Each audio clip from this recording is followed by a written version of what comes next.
গল্পটা অক্সফোর্ডের, যেখানে জ্ঞানচর্চার আড়ালে জেগে ওঠে এক প্রাচীন আতঙ্ক। সালটা 1884। এক ছাত্রের অদ্ভুত শখই তার প্রতিবেশীদের জীবনে বিভীষিকা নামিয়ে আনে। ওপরের তলায় থাকেন আমাদের গল্পের নায়ক অ্যাবারক্রম্বি স্মিথ, আর তার ঠিক নিচেই সেই রহস্যময় প্রতিবেশী। ইনিই হলেন এডওয়ার্ড বেলিংহ্যাম। প্রাচ্যের ভাষা নিয়ে পড়াশোনা করেন, মেধাবী, কিন্তু ভীষণ অদ্ভুত।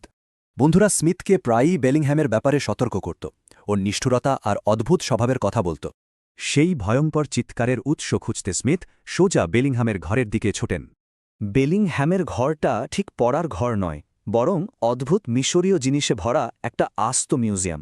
আর সেই খোলা বাক্সে শুয়ে আছে এক ভয়ঙ্কর বিশাল আকারের শুকনো মমি।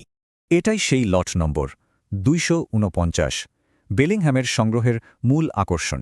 বেলিংহ্যাম অজ্ঞান হওয়ার জন্য মমিকে দোষ দেয়, যা স্মিথের কাছে একদমই বিশ্বাসযোগ্য মনে হয় না। এর কিছুদিন পর থেকেই কলেজে একের পর এক রহস্যময় আর হিংস্র হামলা শুরু হয়। প্রথম শিকার ছিল লং নটন। তাকে এমন এক প্রাণী আক্রমণ করে যাকে সে চিনতেই পারেনি। আক্রমণকারীর বর্ণনা ছিল খুবই অদ্ভুত। মানুষ তো নয়, কোনো পশুর সাথেও তার মিল ছিল না। এরপর স্মিথের বন্ধু মাঙ্কহাউস লি বেলিংহ্যামের সাথে তার বোনের বিয়ে ভেঙে দেয়। যাওয়ার আগে বেলিংহ্যাম শুধু এই শীতল হুমকিটাই দিয়ে গিয়েছিল।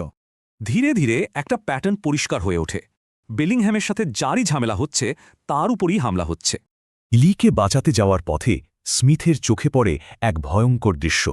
হামলার কিছুক্ষণ আগেও স্মিথ বেলিংহ্যামের ঘরে উকি দিয়েছিল, আর তখন মমির বাক্সটা খালি ছিল।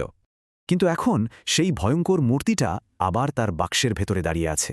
স্মিথ বুঝে যায় বেলিংহ্যামের শত্রুদের ওপর হামলা করছে পুনরুজ্জীবিত লট নম্বর 249। স্মিথ আর কোনো যুক্তি না খুঁজে পিস্তল হাতে সরাসরি বেলিংহ্যামের মুখোমুখি হয়। স্মিথের হুমকির মুখে বেলিংহ্যাম সেই মমি আর প্রাচীন প্যাপিরাসটা পুরোপুরি ধ্বংস করতে বাধ্য হয়।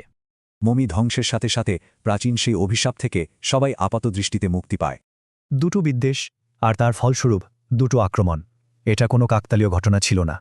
কিন্তু প্রশ্ন হল, মমি তো ধ্বংস হয়েছে, কিন্তু যে অশুভ শক্তিকে জাগানো হয়েছিল তা কি সত্যি মুছে ফেলা যায়?